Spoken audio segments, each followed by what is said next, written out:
আপনি যে বিয়ে করেছেন আপনি জানতেন না তার যে দুইটা স্ত্রী আছে? হ্যাঁ জানতাম, এরা দুইজনেই আমারে নিয়ে আসছে। মানে এরা দুইজন আপনাকে পছন্দ করে নিয়ে আসছে? হ্যাঁ। আর কি আজব ঘটনা দেখেন। এইটা হচ্ছে আমার বড় বড় বোন, মানে সতীর না আমার বড় বোন।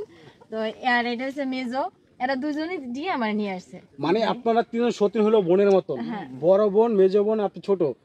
আহা, আচ্ছা মেজোজনের কাছে যদি যাই আমরা একটু। আচ্ছা আপনি তো বিয়ে করেছেন ওনার পরে, তাই না? আপনি তো জানতেন ওনার একজন স্ত্রী আছে, তো তারপর আপনি ওনাকে কি কারণে বিয়ে করলেন? ভাইয়া সত্যি কথা বলতে কি, আচার ব্যবহার সবকিছু ভালো ছিল। আর এই যে দেখতেছেন এটা আমার বড় আপু, হে আমার দেখে শুনেই আনছে। ও আচ্ছা আচ্ছা, তার মানে হচ্ছে উনি আপনাকে দেখে নিয়ে আসছে। হ্যাঁ দুইজনই আমি দেখে আনছি ভাই, আপনার কথাই আমি কয়ে দিতেছি। আমার স্বামী বাড়িতে অনেক কাজ, ধান চাল মুরগি হাঁস সবই নেওয়া লাগে বুঝছেন। আমাকে বিল ভরা মাছও আছে, এত কাম করুম কেমন আমি একলা, আমার সঙ্গীর দরকার আছে না।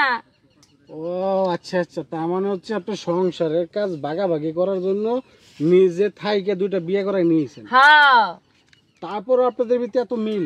তা মিল থাকবো না, আমি দেখে শুই না তারপরে নিয়ে আইছি, কয়েও নিয়ে আইছি যে বোন আমি হার প্রথম স্ত্রী, তোমাকে যা লাগবে আমার স্বামীর কাছে না চাইলেও আমার কাছে চাইবা আমি দিব, কোনো 5টা 10টা নাই, যা হইব শাড়ি কো গয়না কো যা লাগবে আমার কো আমি দিব।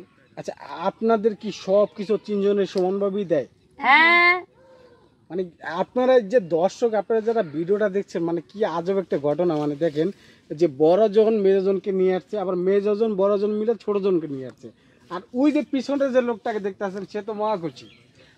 খুশি। এর মধ্যে কিন্তু ভাই কথা আছে, আবার আইসেন যখন ইন্টারভিউ নিবার কথা শুনাই যান। বলেন মাসে 30 দিন, ছোটর কাছে 10 দিন, মেজর কাছে 10 দিন, আমার কাছে 10 দিন, আমরা 10 দিন 10 দিন করে স্বামীরে ভাগ করে নিচ্ছি যাতে কোনো ঝামেলা না হয়। ও আচ্ছা আচ্ছা, বুঝতে পারছি। তাহলে হচ্ছে ওই যে বলতেছে আরো নাকি দুইটা বিয়ে করলে সমস্যা নাই।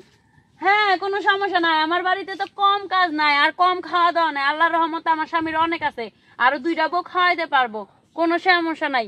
দেখছেন কত বড় বিলটা চায় দেখেন পিছনে, এটি সব আমরা মাছ গাছ পালি, আমগো কোনো সমস্যা নেই, শাক সবজি কন আম জাম কাঁঠাল সব আছে, আমগো কোনো কিছুর অভাব নাই। আচ্ছা আচ্ছা, বুঝতে পারছি। যাই হোক, আপনাদের এই যে ভালোবাসা আন্তরিকতা দেখে মানে আমি মুগ্ধ। হ্যাঁ, তো যাই হোক ভাই, আপনার হচ্ছে কি আপনার যে কপালটা বুঝছেন, মানে সত্যিকারই রাজ কপাল, যে এরকম হচ্ছে কপাল নিয়ে কেউ আসে না, যে আপনি যে সুন্দর 3টা স্ত্রী পাইছেন, যা অমায়িক। তো যাই হোক ভাই, আপনার জন্য দোয়া করি, আপনার স্ত্রীর জন্য দোয়া করি, আপনারা সুখে সংসার করেন, ভালো থাকেন। ঠিক আছে ভাই, ভালো থাকবেন। আর একটা সুখবর দিয়া দিই ভাই, আমগো দুজনের তো বাচ্চা হইলো না, এই যে আমগো ছোটটার বাবু হইব, আপনারা মিষ্টি খাওয়া যান পরবর্তী তাইলে। দাঁত কবে দিবেন? কবে? 3 মাস হইলো বয়স। তাই 3 মাস হয়েছে? যাই মাশাআল্লাহ, আলহামদুলিল্লাহ। 10 মাস 10 দিন পরে মিষ্টি খাওয়াবেন। 10 মাস খালি মিষ্টি খাবেন, না কিছু খাবেন? বিরিয়ানি। বিরিয়ানি?